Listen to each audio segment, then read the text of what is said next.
Today on Over Coffee, we speak with Mónica Andrés Enríquez, Executive Vice President of Yara International. We talk about the global food crisis and how green ammonia can help Europe's farmers with digital tools.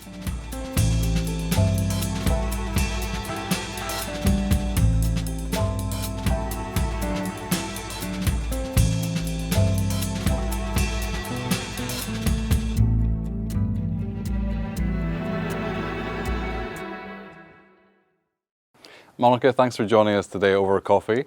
We're now facing a global food crisis, and one that could have been coming anyway, but has certainly been accelerated because of the conflict in Ukraine. Tell us about Yara and its role in terms of global food production, how it helps farmers, and what you kind of expect in terms of the green and digital agenda. Yeah. It's tremendous what is happening there in Ukraine. Yeah, Yara has condemned and condemns the invasion in this country. And out of that, we are living and trying to support the Ukrainian farmers there as much as we can by delivering fertilizers to them and also helping them out on advising the best way to make able their crops to grow, because it was happening just in the peak season. So it was, yeah. So in digital developments, we have a digital tool that is called @Farm. We have many, but this one has been put in for free. Also has been offered for free for farmers in order to help them in this situation, not only to the Ukrainian ones, but also for the rest of European farmers. Why are digital tools important for farming? Yeah, it's critical. You probably know how many decisions a farmer has to take all along the harvest and how many data he has to deal with. And then with digital tools now, they enable them to take the right decisions. And one of them is on applying the right dose of fertilizer in the right application dose. And for that, they can improve the nutrient efficiency. Yeah, what we say in Yara is that every nutrient counts. Okay, and just explain, for those who maybe aren't an expert in this, what kind of fertilizers are we talking about here, and what does the farmer need to do to increase efficiency without increasing carbon output as well? The kind of fertilizers are all that are related to the crop needs.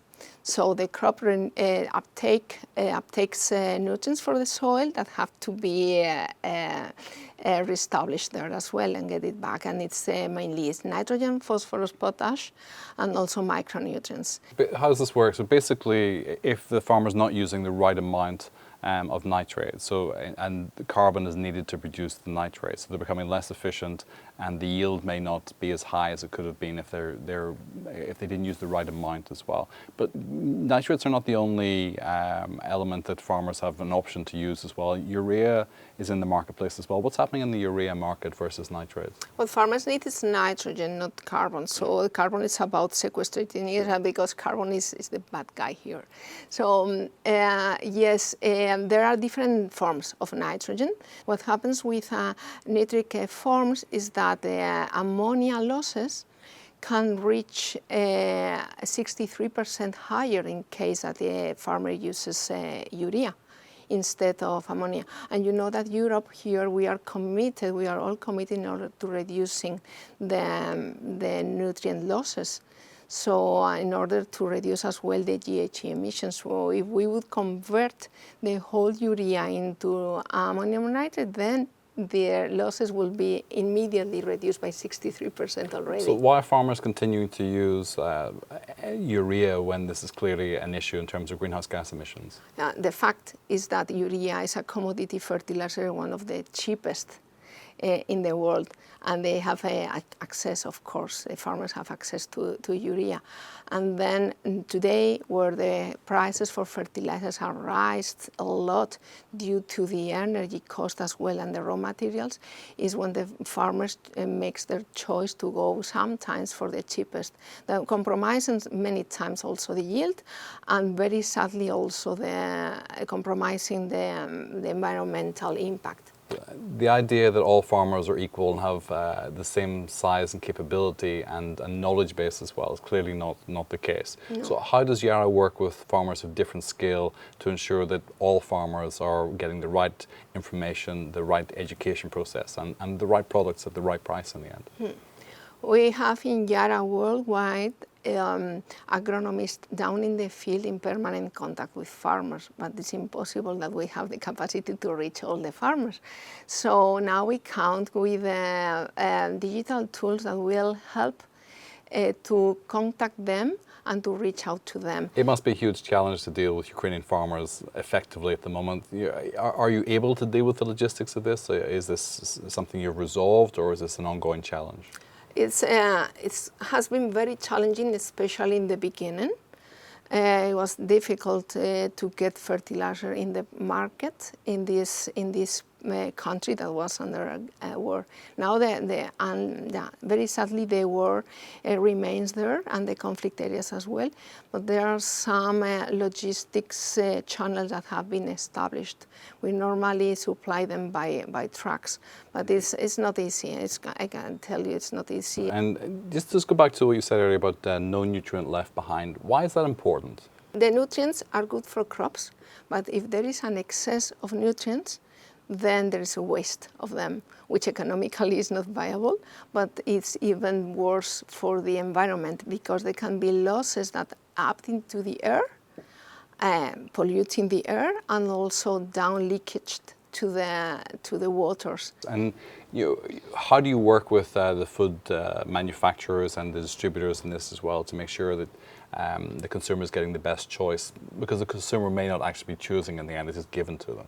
Yeah. So what we do with food companies is that we meet them, we understand what their challenges that they have in order to achieve and meet their sustainable pledges, and with that we work together. Okay. So we have nice examples with many. One of them is Landmannen, by the way. Landmannen is a cooperative that is in Sweden, and with whom we have signed off the first contract of green fertilizers. And you know, Landmannen have sold that already to farmers, and will buy also the flour to which they will produce bread. So it's a new business model. It's quite interesting. We have this commitment already, and we will have green fertilizers already in place by next year. So it's really trying to close the whole production cycle and make it a much more circular food cycle as well with that. In terms of the education process, what does Yara do to not just to educate farmers through digital tools, but educate the marketplace about what you just mentioned about carbon reduction, pollution reduction, and the efficiency of the whole process? Because if business understands anything, it's about the efficiency of the process equaling better profits as well. So this has got to be a profitable exercise. How do you educate the marketplace generally about this? And we don't have any other choice. That is first. So the planet is facing challenges on the global warming as well, and that will be tremendous consequences that will be against any profitability of any business. So we better work together, join forces and partnerships. It's not only about one single company doing this alone or fighting alone. It's about partnershiping with the rest of private sectors in the whole value chain, but also with the public sector as well.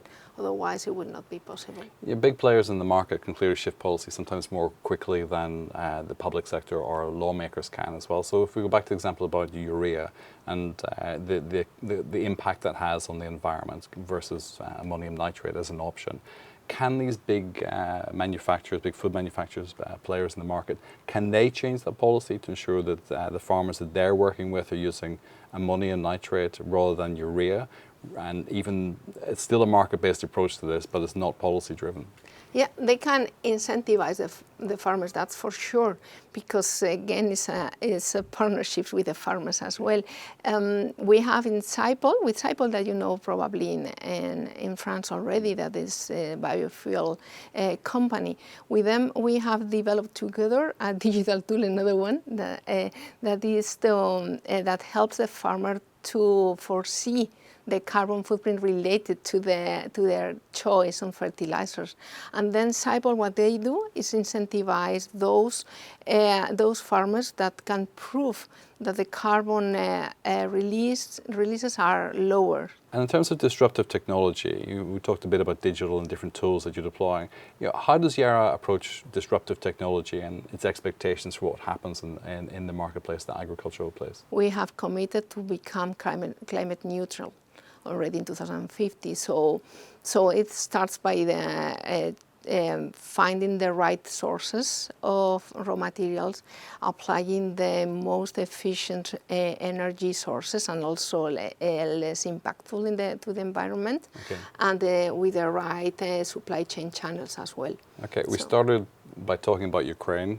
Let's touch on that to close a little bit as well. How concerned are you about the food crisis that we're facing, not just here in Europe, but globally as well, as a consequence of the Ukrainian war?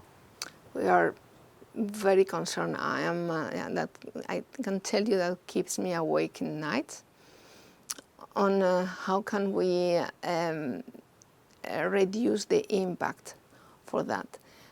It's not new, and everybody knows that Ukraine and Russia account for 1/3 of the global trade of wheat. And countries like Egypt depend on 90% of imports from wheat. Only 2 weeks ago, we got to know that India has banned exports of grain because they are prioritizing 1.3 million population that they have. So it's about feeding the world. Mónica Andrés Enríquez, thank you. Thank you very much, Brian.